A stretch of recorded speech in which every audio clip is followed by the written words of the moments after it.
तो इस मूवी के शुरू में कर्टिस देखता है कि उनके शहर में बहुत घने बादल छाए हुए थे, जिन्हें देखने पर लग रहा था कि अब बहुत बुरा तूफान और बारिश आएगी। एकदम से बारिश शुरू भी हो जाती है, लेकिन अजीब बात ये थी कि ये पानी बारिश की नहीं बल्कि ऑयल की बारिश हो रही थी, जिसे देखते ही कर्टिस डर जाता है और एकदम से उसकी आंख खुल जाती है। यानी ये सब जो उसने देखा वो सिर्फ उसका ख्वाब था। वो नहा धोकर नाश्ते के टेबल पर आता है, जहाँ हम उसकी वाइफ समांथा और उसकी बेटी हैना से मिलते हैं। कर्टिस खुद एक कंस्ट्रक्शन वर्कर है, जबकि समांथा यानी उसकी वाइफ बुटीक की स्टिचिंग करके फाइनेंशियली तौर पर कर्टिस की मदद करती है। ये लोग हर वीक में 3 दिन हैना के स्कूल जाते हैं, क्योंकि हैना बोल नहीं सकती और उसके साथ बातें करने के लिए इन्हें साइन लैंग्वेज सीखनी थी। ये लोग उसका इलाज भी करवा रहे थे, इसीलिए इन्हें पैसों की तंगी भी थी। साथ ही साथ समांथा एक वेकेशन प्लान भी कर रही थी, जिसके लिए उसने खुद काम कर करके बहुत पैसे जोड़ लिए थे। दिखाया जाता है कि कर्टिस ने अपने घर बहुत सारा बेकार सामान रखा हुआ था, क्योंकि उसे लगता है कि उनके शहर में एक बहुत बड़ी तबाही आने वाली है, इसीलिए वो शेल्टर बनाना चाहता है। अपनी इसी उटपटांग के सामान को वो अभी ठिकाने ही लगा रहा था कि अचानक आसमान में दोबारा काले बादल छा जाते हैं। वहाँ सुनामी आ जाता है। आसमान में कड़कती हुई बिजली एकदम से जमीन से टकराती है, जिसकी वजह से कर्टिस का डॉग डर कर भौंकने लग जाता है और फिर अपनी रस्सी तुड़वाकर वो कर्टिस को काट भी लेता है। उसके काटते ही कर्टिस जाग गया और इससे हमें मालूम हुआ कि ये भी कर्टिस का ख्वाब ही था। लेकिन हैरान कर देने वाली बात ये थी कि उसके ख्वाब में जहाँ डॉग ने उसे काटा था, वहीं बाजू में उसे अब भी दर्द हो रहा था। इसी के बारे में सोचते हुए वो अपनी मीटिंग में भी ध्यान नहीं दे रहा था, जिसकी वजह से बॉस उसके ऊपर गुस्सा भी हो जाते हैं। पहले ही शहर में आने वाली कई बारिशों की वजह से उनका काम काफी डिले हो चुका था और अब बॉस चाहते थे कि कर्टिस के साथ साथ सभी वर्कर्स ज्यादा से ज्यादा काम करें, ताकि उनका कॉन्ट्रैक्ट टाइम पर पूरा हो जाए। फिर उनकी मीटिंग खत्म हो जाती है और ये सब अपने अपने काम पे लग जाते हैं। जब कर्टिस अपना काम कर रहा था, तभी वो देखता है कि आसमान में परिंदे आज अजीबोगरीब तरीके से उड़ रहे हैं। ये बात उठाकर अपने दोस्त से पूछता है क्या उसे कोई आसमान में परिंदे दिखे।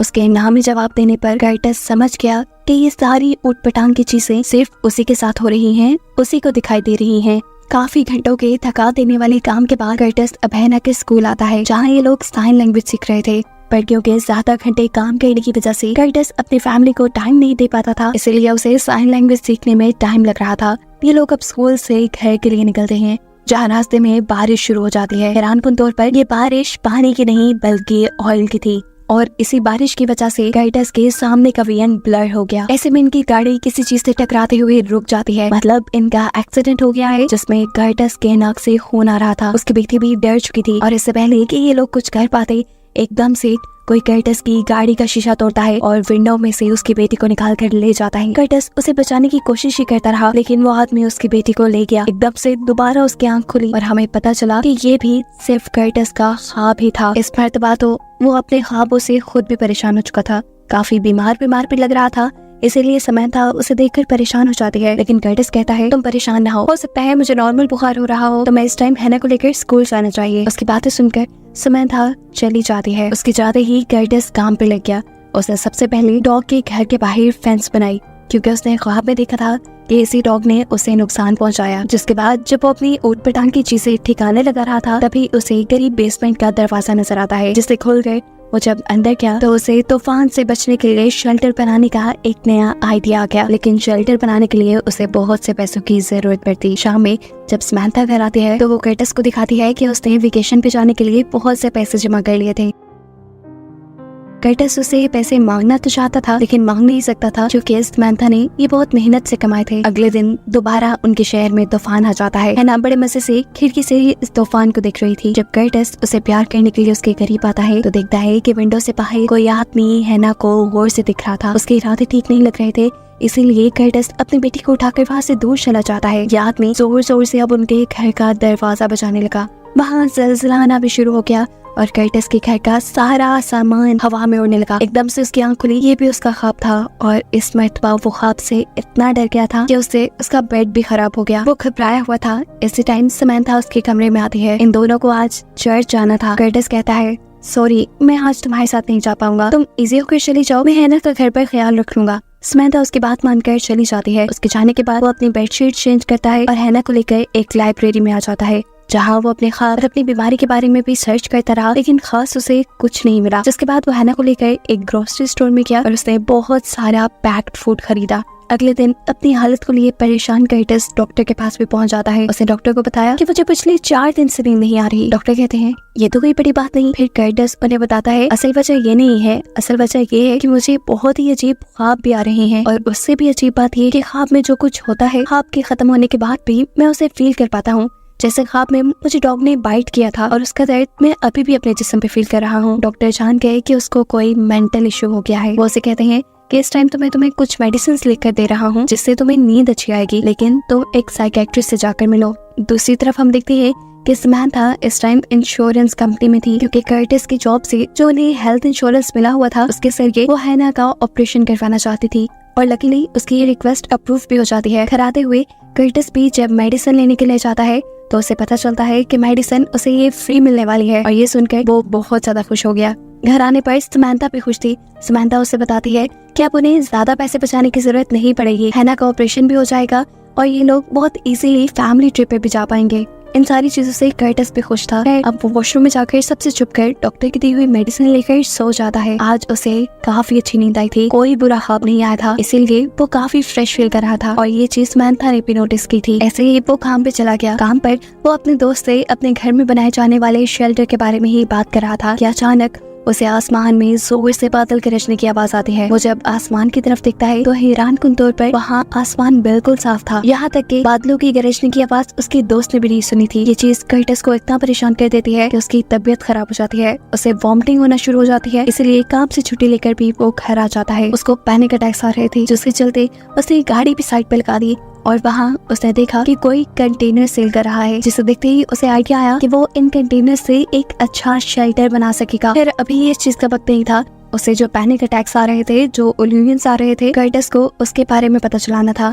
इसीलिए वो अपने मॉम के घर गया, क्योंकि काफी सालों पहले उसकी मॉम भी ऐसी ही एक बीमारी से गुजरी थी। उन्हें भी पैनिक अटैक्स आते थे, अजीबोगरीब इल्यूजन्स आते थे, जिसके चलते उन्होंने घर भी छोड़ दिया। कर्टिस और उसके भाई को उसके डैड ने अकेले पाला, और फिर एक दिन उन्हें उनकी मॉम गार्बेज बिन के पास मिली, जिसके बाद कर्टिस और उसके डैड ने उन्हें एक प्राइवेट हॉस्पिटल में एडमिट करवा दिया। कर्टिस अपनी मॉम से जानना चाहता था क्या ये सब जो उसके साथ हो रहा है वो उसकी मॉम की वजह से है, जेनेटिकली है, लेकिन इस टाइम उसकी मॉम को कुछ भी याद नहीं था। यहाँ तक कि ये भी याद नहीं था कि कर्टिस उनका बेटा है। साफ लफ्जों में कि कर्टिस को अपनी बीमारी के बारे में यहाँ भी कुछ नहीं पता चला। अब अगला ऑप्शन था साइकियाट्रिस्ट से मिलना, लेकिन उसकी हालत इतनी खराब थी कि वो कोलंबस ड्राइव करके भी नहीं जा सकता था। इसलिए वो अपने डॉक्टर को कॉल करता है और उनसे कोई दूसरा ऑप्शन पूछता है। डॉक्टर उसे एक कंसल्टेंट से मिलने को कहते हैं। ये कंसल्टेंट उसकी अच्छे तरीके से बात तो सुनती है, लेकिन वो क्योंकि साइकियाट्रिस्ट नहीं थी, इसलिए ना तो वो डायग्नोज कर पाई कि कर्टिस को आखिर है क्या, और ना ही वो उसके इलाज के लिए कुछ उसे बता पाई।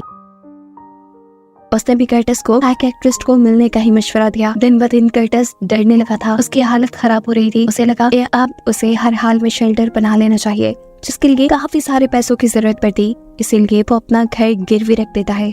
पैसे मिलने के बाद अब उसे कुछ सामान भी चाहिए था अपने घर के बाहर शेल्टर बनाने के लिए। सबसे पहले डिगिंग मशीन, जो उसकी कंस्ट्रक्शन साइट पर तो थी, लेकिन वो उसके बॉस की थी, उसकी कंपनी की। उसे अपने घर ले जाकर यूज करना रूल्स के खिलाफ था, लेकिन यहाँ कर्टिस अपने दोस्त को साथ में ला लेता है और ये लोग अपना काम शुरू कर देते हैं। ये ऊट पटांग के काम जब समंथा अपने घर पे होता देखती है तो उसकी और कर्टिस की लड़ाई हो जाती है। इसी बहस में समंथा को ये भी पता चलता है कि कर्टिस ने एक बहुत बड़ा $6000 का लोन लिया है, जो सुनकर वो और भी ज्यादा परेशान हो गई, क्योंकि पहले ही ये लोग फाइनेंशियली स्टेबल नहीं थे, इनके खर्चे बहुत मुश्किल से पूरे होते थे, ये लोन कैसे उतारते। टेंशन से समंथा की हालत बुरी हो जाती है और कर्टिस उसे अकेला छोड़ के बाहर चला जाता है, क्योंकि उसकी भी हालत अजीब हो रही थी। वॉशरूम में जाकर वो डॉक्टर की दी हुई मेडिसिन लेता है, रूटीन से कुछ ज्यादा डोज में, लेकिन आज ये मेडिसिन भी कोई काम नहीं करती। उसे दोबारा एक डरावना ख्वाब आता है, जिसे देखते हुए वो चीखें मारने लगा था। समंथा ये नोटिस करके उठ जाती है और जब वो कर्टिस को हिलाती है तो उसके नाक और कान से खून आ रहा था। ये देखकर वो डर गई। उसने जल्दी से एम्बुलेंस को कॉल की, लेकिन कर्टिस ने अपने आप को पैरामेडिक टीम से चेक ही नहीं कर पाया, क्योंकि उसे लग रहा था कि ये सब बिल्कुल नॉर्मल है। उनके जाने के बाद कर्टिस ने फील किया कि समंथा उसकी वजह से बहुत परेशान है, इसलिए आज वो समंथा से कुछ नहीं छुपाता, उसे सब बता देता है। उसकी मेंटल कंडीशन, उसे आने वाले ख्वाब, पैनिक अटैक्स, हर एक चीज जो उसके साथ हो रही थी। उसकी हालत का सुनकर समंथा भी परेशान हो गई। वो उसे कहती है, तुम परेशान मत हो, सब ठीक हो जाएगा, हम साइकियाट्रिस्ट के पास जाएंगे और तुम पहले जैसे हो जाओगे। कर्टिस अगले दिन अपने बॉस के पास जाता है और अपने ही दोस्त को अपनी टीम से दूसरी टीम में शिफ्ट करने का कहता है, क्योंकि लास्ट नाइट जो उसने ख्वाब देखा था उसमें उसने देखा था कि उसकी जान को उसके दोस्त से ही खतरा था। इसलिए उसने अपने आप को अपने दोस्त से भी दूर कर दिया। काम से वापस आते हुए उसने 3 गैस मास्क खरीदे अपनी फैमिली के लिए। घर आकर उसने अपने कंटेनर को जमीन के नीचे शिफ्ट कर दिया। ये नहीं, उसने अपना शेल्टर कंप्लीट कर लिया। तो जब ये काम कर रहा था तब यहाँ उसके पास उसका भाई आया, उसे ये समझाने के लिए कि तुम जो कर रहे हो गलत कर रहे हो, ऐसे शेल्टर बनाने की कोई जरूरत नहीं है। लेकिन कर्टिस उसकी भी एक बात नहीं सुनता। रात में उसे दोबारा एक ख्वाब आया जिसमें उसने देखा कि समंथा किचन में गीली खड़ी है। वो अपने पास पड़ी हुई नाइफ को देख रही है ऐसे ही जैसे वो अभी इसी नाइफ से कर्टिस के ऊपर हमला कर देगी।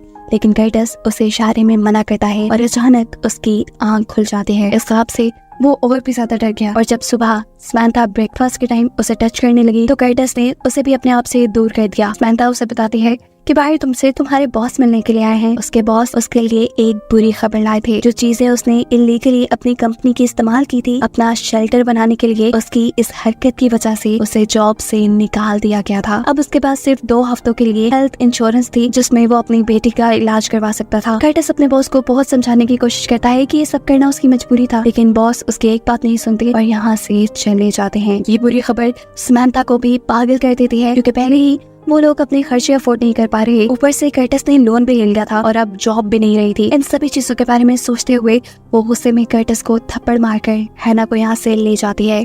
लेकिन ये गुस्सा उसका टेम्परेरी था। वो जानती थी कि कर्टिस की हालत ठीक नहीं है, इसीलिए शाम में वो अपने जमा किए हुए सभी पैसे लेकर कर्टिस के पास आती है और उससे कहती है कि इन पैसों से तुम अपना लोन उतार दो, मैंने अपना बीच ट्रिप कैंसिल कर दिया है। और हाँ, रही बात हैना के इलाज की, तो मुझे लगता है कि अब हम दोनों को नए काम ढूंढने पर फोकस करना चाहिए ताकि हम पैसे जमा कर हैना का इलाज करवा सके और साथ में तुम्हारा भी। मेरी बात मानो कर्टिस, तुम्हें सच में एक साइकियाट्रिस्ट की जरूरत है। कर्टिस इस टाइम उसके हाँ में हाँ मिला देता है, जिसके बाद वो और समंथा हैना के स्कूल डिनर के लिए निकल जाते हैं। इस स्कूल डिनर में कर्टिस का वो दोस्त भी आया हुआ था जिसने शेल्टर बनाने में उसकी मदद की थी। वो कर्टिस को देखकर गुस्से से पागल हो जाता है क्योंकि कर्टिस की वजह से उसकी भी जॉब चली गई थी। वो यहाँ सब लोगों के सामने कर्टिस से बदतमीजी करता है और सब लोगों को बता देता है कि कर्टिस ही है जिसने उसे इलीगल काम करने का बोला। वो कर्टिस की मेंटल कंडीशन के बारे में नहीं जानता था, इसलिए उसे ज्यादा गुस्सा इस बात का था कि जब वो कर्टिस का दोस्त था तो उसे लगा कि कर्टिस ने उसे धोखा दिया है। उसको अपनी टीम से निकालकर इन सारी बातों को सुनते हुए कर्टिस भी गुस्से में आ जाता है और खड़े होकर अपना टेबल ही गिरा देता है और जोर जोर से चीखकर सब लोगों को बताता है, तुम सब मुझे पागल समझ रहे हो, ऐसा नहीं है, मैं जो कर रहा हूँ ठीक कर रहा हूँ। यहाँ एक बहुत बुरा तूफान आने वाला है और इसके लिए तुम सब तैयार नहीं हो, सिर्फ मैं तैयारी कर रहा हूँ। ये कहते ही उसने अपना कंट्रोल भी खो दिया। बहुत मुश्किल से समंथा उसे अपने घर ले गई। अगले दिन ऐसा लगा कि जैसे उसकी कही हुई सारी बातें सच होने लगी क्योंकि आसमान में परिंदे आज उसी पैटर्न में उड़ रहे थे जैसे उसकी ख्यालों में उड़ते थे। कि देखते हुए उसने देखा कि हैना सड़क के दरमियान में खड़ी है। वो हैना को जाकर बचाता है और अचानक सारे परिंदे उसके इर्द गिर्द उड़ने लग जाते हैं। बहुत मुश्किल से वो हैना को बचाता है। एकदम से यहाँ सायरन भी बजना शुरू हो जाता है। सायरन सुनते ही एकदम से उसकी आंख खुली, मतलब ये भी उसका ख्वाब था। लेकिन एक बात जो इसमें सच थी वो ये कि सायरन असल दुनिया में भी बज रहा था। ये लोग बाहर दिखते हैं, बाहर बहुत ही बुरा तूफान आ रहा था। इस तूफान से बचने के लिए कर्टिस अपनी फैमिली को अपने बनाए हुए शेल्टर में ले जाता है और तीनों को गैस मास्क पहना देता है। ये लोग यहाँ पर सो जाते हैं। सुबह जब इनकी आंख खुली तो इन्हें फील हुआ कि तूफान खत्म हो गया है, लेकिन फिर भी कर्टिस बाहर का दरवाजा खोलने से डर रहा था। वो अपनी वाइफ को चाबी देता है और कहता है तुम दरवाजा खोलो, लेकिन इस टाइम समंथा उसकी बात नहीं मानती और कहती है तुम खुद दरवाजा खोलो और अपने डर का सामना करो। डरते हुए जब कर्टिस शेल्टर का दरवाजा खोलता है तो हैरानकुन तौर पे अब आसमान बिल्कुल साफ था। उनके नेबर्स भी सेफ थे और कुछ लोग यहाँ तूफान से होने वाली तबाही को साफ कर रहे थे। दिन गुजरते हैं और समंथा कर्टिस को साइकियाट्रिस्ट के पास भी ले आती है। उसकी मेंटल कंडीशन को देखते हुए साइकियाट्रिस्ट उसे मशवरा देते हैं कि क्यों ना तुम कुछ दिन अपनी फैमिली से दूर यहाँ हमारे पास एडमिट रहो। ये सुनते ही वो डर गया। वो कभी अपनी फैमिली से दूर नहीं जाना चाहता था, जैसे उसकी मॉम दूर चली गई थी, लेकिन अब ये मजबूरी थी। कुछ दिन की ही तो बात थी।